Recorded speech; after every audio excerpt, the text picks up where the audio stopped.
Good morning. Good morning. Welcome, Live, Breathe, Alaska. Actually, I guess it's good afternoon because it's after 12. It's just about 12:30.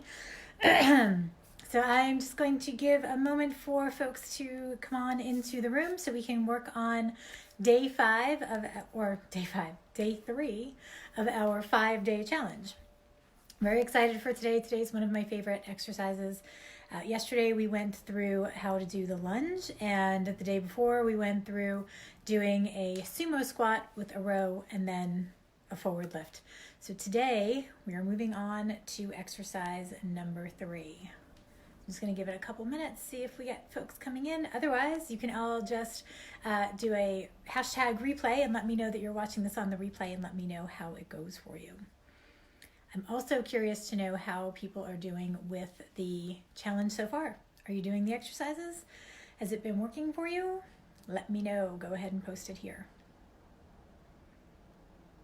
And for those of you who are maybe new to the challenge or new to Live, Breathe, Alaska, I am Ginny Grabowski. I am the creator of the Women's Wellness Academy.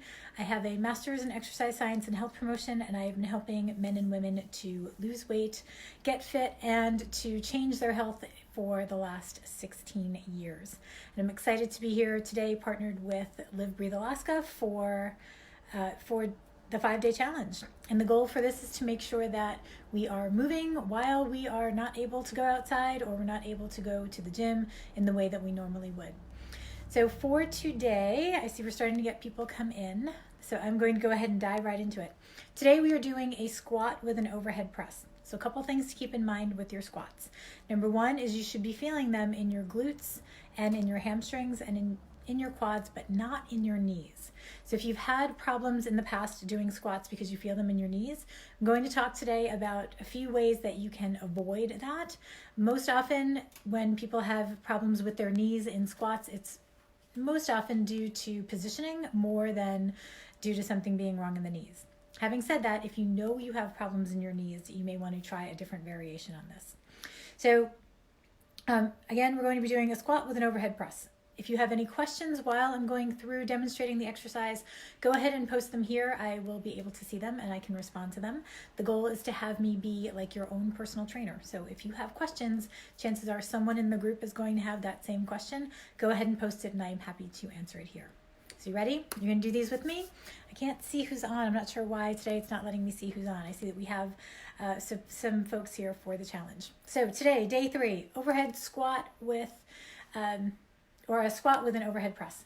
So what we're going to do is when we do our squats, when we're doing a regular squat, earlier in the week we did a sumo squat. Today we're doing regular squat. So that means that our feet are just going to be hip distance apart. So I don't want to be out here to do my squat. It's not going to be a good position for my knees. I want to just have my feet in line with my hips. So remember, our hips are here, not out here, okay? That's going to be our start. Then we're going to take our hands up overhead. As we do that, we want to just be careful that we don't shorten this space. So we don't want to take our hands up like this. We want to keep them down so we have space between our shoulders and our ears.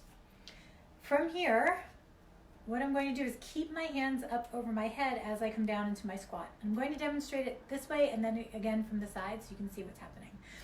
So from here, hands are up overhead. They stay up overhead. My hips go back. I come down into my squat. And then as I come up, I pull down.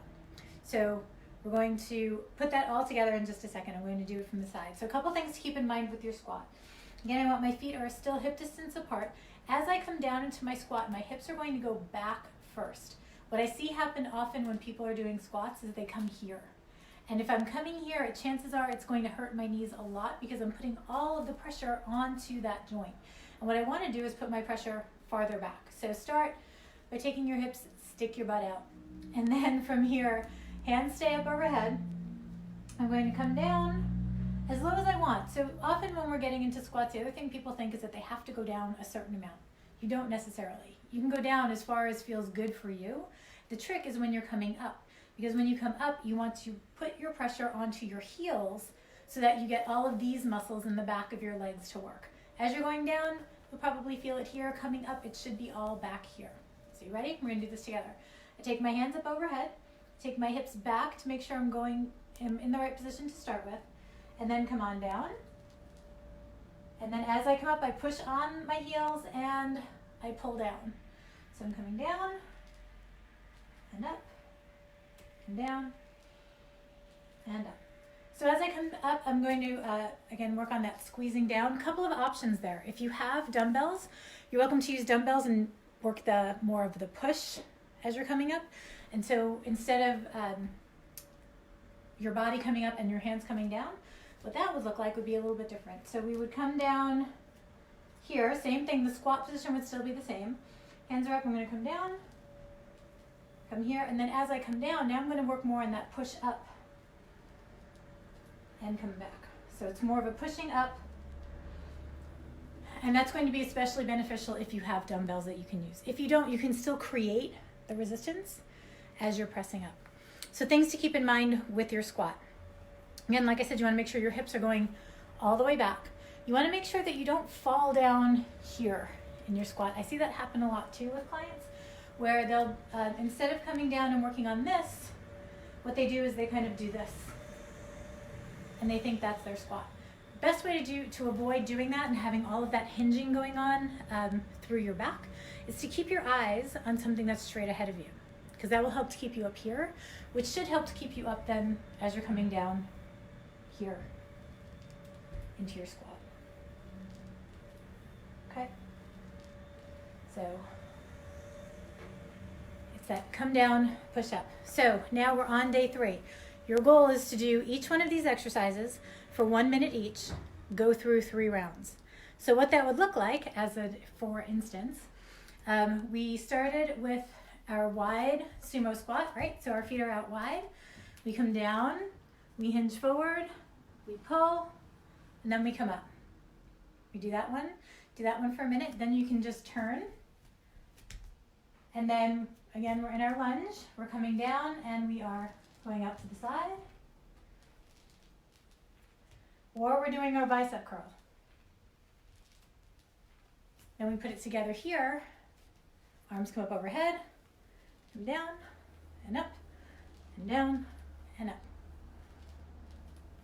So go ahead and put those together. Let me know how it goes for you. Post here, let me know if how the exercises have been going so far all week. And I will see you tomorrow here at 12:30 for day 4, exercise number 4. Have a great day.